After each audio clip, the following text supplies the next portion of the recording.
You said he fired you 5 times? Oh, yeah. One time I actually got home and the phone was ringing. He said, "What are you doing at home?" I said, "You fired me. Get your back here. You know what I'm like." And it was an interesting combination. His name was Rod Wallow. If he was still Yeah. alive and he called, I'd just ask where he was. I'd be on my way. He was wonderful. And there's very few people like that. But what Rod did, he turned that whole equation on its head. The sales department worked for the service department in his mind. Mm-hmm. You want a machine through my shop? Come talk to me. It ain't going to come the other way around. Here's a machine, get it out of here. And when rentals came in, it was even more pointed. But I drive service departments in two things: labor efficiency and quality. And the byproduct of those, or the consequence of those, is profitability. It's market share, things of that nature. And I put quality in there. I used to put incentive programs together for every technician, depending on what your labor efficiency was, greater than 90, greater than 95%, Yeah. what your quality was, 99% or whatever, I'd give you money. And it could equal your monthly pay. And everybody's saying, "How the heck do you want to do it that way? Or why do you want to do it that way?" I said, "Well, what's the alternative?" And he said, "Well, don't give them that much money." And what I always came back to is, if you look at a technician and just use simple numbers, a technician is going to build somewhere between $200,000 and $300,000 a year of labor and another $200,000 worth of parts. We're looking at a guy who's going to generate $500,000 a year of revenue. And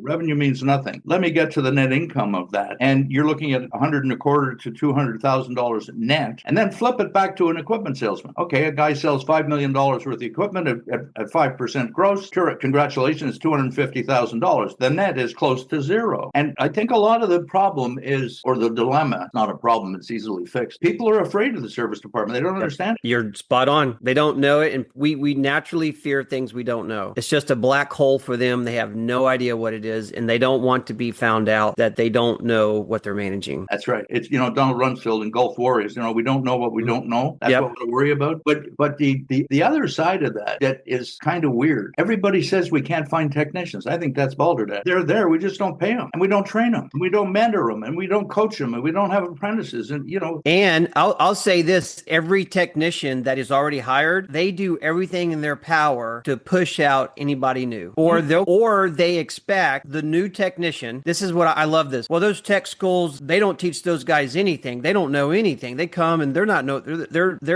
a mechanic. And so I'll ask that guy, you know the guy, he's been doing it for 20 years, 30 years. And I ask him, how much did you know when you first started? Or how many mistakes did you make? Oh man, I made all kind of mistakes. I screwed this up. I was like, okay. I was like, even a doctor, 8 years of schooling, 8 years in medical school, what's the first thing they have to do?